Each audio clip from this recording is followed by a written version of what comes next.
Let's talk about the disconnect between the REITs, street rates, what their real effective rates are, and how that may be impacting you as a small self-storage owner and investor. My name's Mark Helm, and I'm the author of Creating Wealth Through Self-Storage, and I'm the creator of the Quickstart Academy, which houses the training that I offer the small investor who wants to get in or who wants to grow their self-storage business. You can find out more about the training I offer, both free and paid for in-depth training, at creatingwealththroughselfstorage.com. But in today's self-storage reality, there is a big disconnect between the street rates that REITs offer, what their effective rates are, and very often what the competition's rates are in a particular trade area. And that can have really negative impacts on us as we're underwriting, and particularly as we're getting loan approval for our projects or even refinancing our projects. Traditionally, when we get feasibility reports or when we're looking at a project or when a bank's underwriting a project, what they'll do is we go to the websites of our competition or proposed competition, look at what their rental rates are. Then we make a determination of what that trade area is going to support in terms of income on another project coming in. Today, if you do this, you don't get a real picture of what's going on in that particular trade area. The algorithm that the REITs use to offer street rates that induce people to move in, knowing that once they're there, it's going to be very difficult for them to move out again.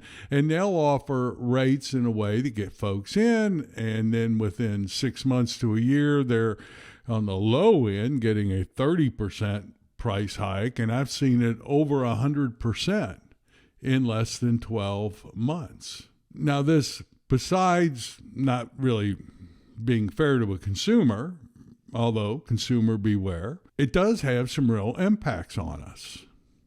So there's a real disconnect between what we're seeing on websites and what's actually happening in that particular trade area in terms of rental income. So let's take a look at Union Real-Time's report I just saw a couple days ago, showing end of third quarter 2023 data. Here's what it says. It indicated there was an average rental rate per square foot in the U.S. of $1.20 a square foot, and that's a 22.47% decline from October 2022. Wow, that's a significant drop. The rental market for self-storage across the country must really be down.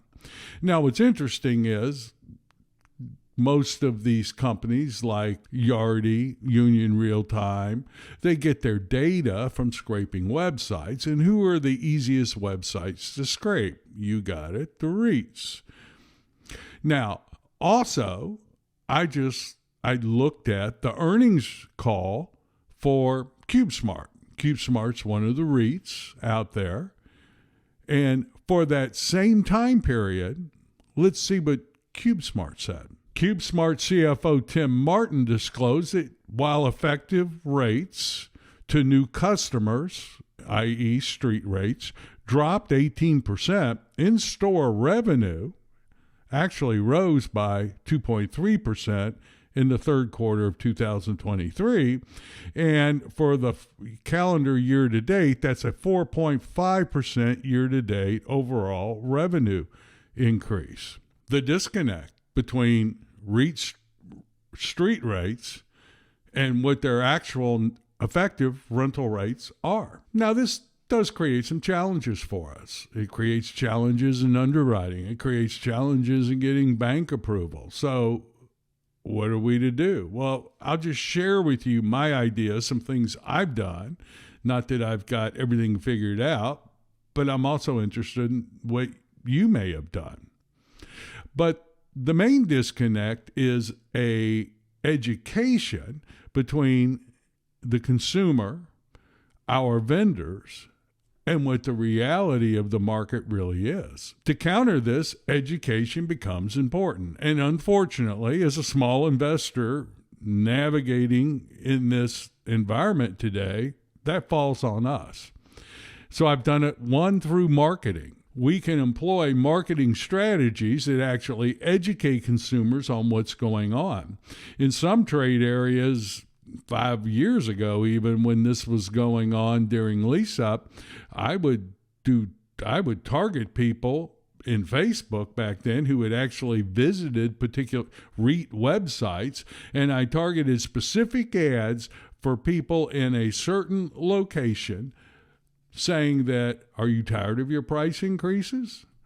We will lock your rate in for 6 months or lock your rate in for a year. Using marketing to educate the consumer of what's happening to them or what's about to happen to them in these larger REIT properties is one way to combat and deal with the fact that their rates are artificially low to attract customers in. By being willing to lock a rate in for a specific time period, many customers will appreciate that transparency and reliable pricing. Now, in our business model, we have staff, we have managers in most of our facilities, and we train our managers on how to deal with what's going on in the marketplace. So when customers make inquiry phone calls, we will train our managers on how to deal with, and if we don't rent the unit right there on the phone, our managers know to give those potential customers questions to ask anyone else they may call, and we always pull up what the weaknesses are on our competition in the particular trade area that we're in.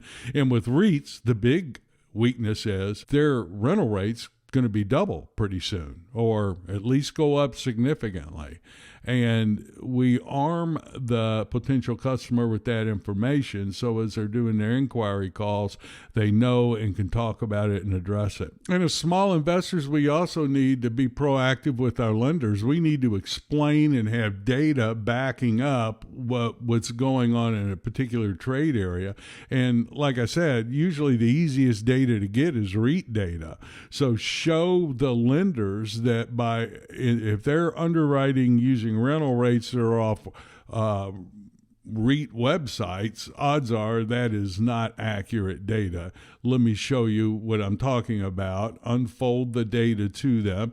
Very often could be something as simple as a screenshot of a website and then the last quarter's earning calls showing that prices are actually going up and showing the disconnect between street rates and effective rates, and use non-REIT properties to derive your income for your underwriting purposes.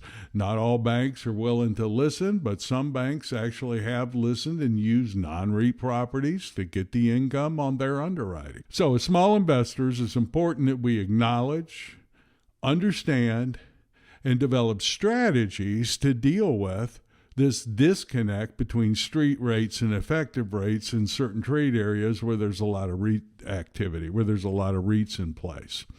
Just understand it, develop strategies to deal with it. Those are my thoughts, fourth quarter 2023. I'd be very interested in yours, anything you've done to address or deal with this situation, or any experiences you may have in this area. Feel free to leave comments below so everyone can learn from what you may have to say. And thank you very much.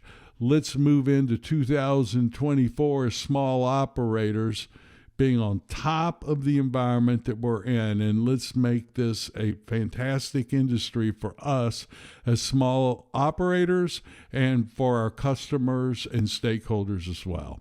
Thank you very much. My name's Mark Helm. I'm the author of Creating Wealth Through Self-Storage, and I'm the creator of the Storage World Analyzer. That's one of the financial analysis tools we use to underwrite and look at do financial modeling for our storage opportunities. That's where we put in the income. So You can find out more about it at Creating Wealth Through Self-Storage or StorageWorldAnalyzer.com. Thank you very much, and I look forward to being with you next week.